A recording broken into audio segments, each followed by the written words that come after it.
تو اس کو شراب پلائے گا، یہ اس کی تعبیر ہے۔ وقت گزرتا گیا، وقت جو ہوتا ہے نا، وقت یہ خود بخود لوگوں کی بے گناہی ثابت کر دیتا ہے۔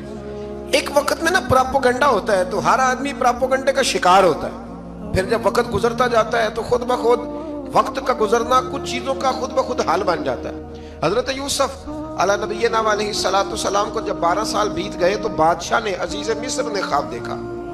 اس نے خواب دیکھا کہ 7 موٹی تازی گائیں دبلی پتلی گائیں کو کھا گئی، اور 7 خشک بالیاں ہیں اور 7 سرسبز و شاداب بالیاں ہیں۔ اپنے وزیر سے کہنے لگا کوئی تعبیر والا بندہ ملے۔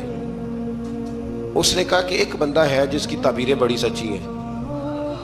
کہا وہ کون؟ کہنے لگے جناب یوسف۔ تو قید خانے میں پیغام بھیجا حضرت یوسف کو کہ خواب کی تعبیر بتائیں، تو جناب یوسف نے یہ نہیں کہا پہلے مجھے باہر نکالو، یہ نہیں فرمایا۔ فرمایا تعبیر یہ ہے، یہ جو 7 خشک بالیاں دیکھی ہیں نا، اس کا مطلب ہے کہ 7 سال تنگ دستی رہے گی، اور 7 سرسبز بالیاں دیکھی ہیں تو پھر 7 سال اللہ خوشحالی دے دے گا۔ اور فرمایا یہ جو تم نے گائیں دیکھی ہیں موٹی تازی وہ کھا گئی، فرمایا اس کی تعبیر یہ ہے کہ کوشش کرنا کہ جو تمہارے پاس دن یہ چل رہے ہیں جن میں سرسبز و شاداب ہے کھیتیاں، تو 7 سالوں کے لیے اناج جمع کر لینا، بالیوں کے اندر ہی رہنے دینا، باہر نہ نکالنا، اور پھر اگلے جو خشک سال ہوں گے نا، وہ یہ جو جمع پونجی کی ہوگی نا، اس کی برکت سے وہ 7 سال آسانی سے۔ اس پر ہمارے مفسرین نے لکھا ہے، اس آیت پر صوفیاء اور بزرگ تو کہتے ہیں نا سارا اللہ کے راستے میں دے دو، یہ بھی بات اچھی ہے، لیکن اگر کوئی اپنے بچوں کے لیے آنے والے وقت کے لیے کچھ چیزیں سنبھال کے رکھے تو یہ بھی سورہ یوسف سے ثابت ہے، یہ بھی سورہ یوسف سے، تو یہ بھی کوئی ایسا فعل نہیں ہے جس پر کوئی شخص تنقید کر سکے۔ حضرت یوسف نے جب تعبیر بتائی تو بادشاہ کہنے لگا کہ انہیں باہر نکالو۔ آپ فرمانے لگے میں نہیں نکلتا بھائی۔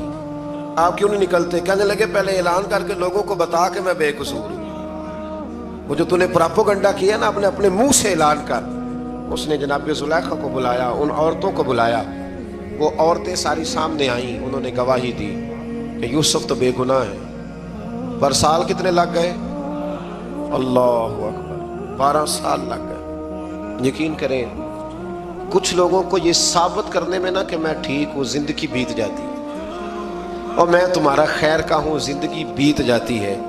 لوگوں کو ہوش تب آتی ہے جب مزار پر چادر ڈالنے کا ٹائم آ جاتا ہے، ہوش تب آتی ہے، لیکن پھر ہوش کا کوئی فائدہ۔ 12 سال کے بعد بادشاہ نے ان کو بلایا اور کہنے لگا کہ یہ جو خواب میں نے آپ کو سنایا اب کرنا کیا ہے؟ تو حضرت یوسف کہنے لگے تم سے کچھ بھی نہیں ہوگا، اگر کچھ کرنا ہے تو پھر یہ خزانے کی ذمہ داری میری لگاؤ۔ اگر کوئی قابل آدمی ہو تو وہ آگے بڑھ کے بات کر سکتا ہے، یہاں ہر بندہ ہی آگے بڑھ کے کہتا ہے مجھے دے دو ڈیوٹی، لیکن قابل ہو تو وہ آگے بڑھ کے بات کرے اور سمجھے کہ میرے علاوہ کسی کے لیے مشکل ہے تو پھر وہ آگے بڑھے۔ حضرت یوسف نے جب کہا تو انہوں نے آپ کو وزیر خزانہ بنا دیا۔ پھر ایک وقت آیا کہ وہ عزیز مصر ہی بن گئے، قحط پڑ گیا۔ جب مصر میں قحط پڑا تو دائیں بائیں بھی قحط پڑا، کنعان کے آپ رہنے والے تھے، وہاں بھی قحط پڑا۔ حضرت یعقوب بیٹے کی یاد میں رو رو کے تو آنکھوں کی بینائی چلی گئی۔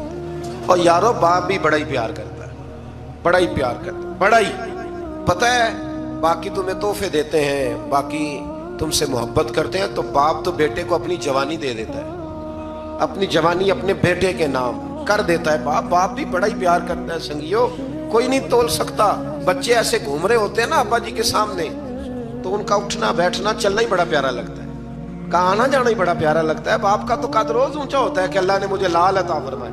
حضرت یعقوب کی آنکھوں کی بینائی چلی گئی رو رو کے۔ بھائی حضرت یوسف کے جب قحط پڑا تو انہیں پتا چلا کہ ایک واحد شہر مصر ہے جہاں گندم سٹاک ہے، جو کہ حضرت یوسف کو پتا تھا، خواب بادشاہ دیکھ چکا تھا، تو آپ نے مال 7 سالوں کے لیے جمع کر لیا۔ اب بھائی آئے، اللہ اکبر، دشمن سامنے نظر آئے، مخالف حاسد، تو پھر انسان ٹھہرا رہے اور انسان کمزور نہ ہو، طاقتور ہو، اتنا طاقتور ہو کہ حکمران ہی بن گیا ہو۔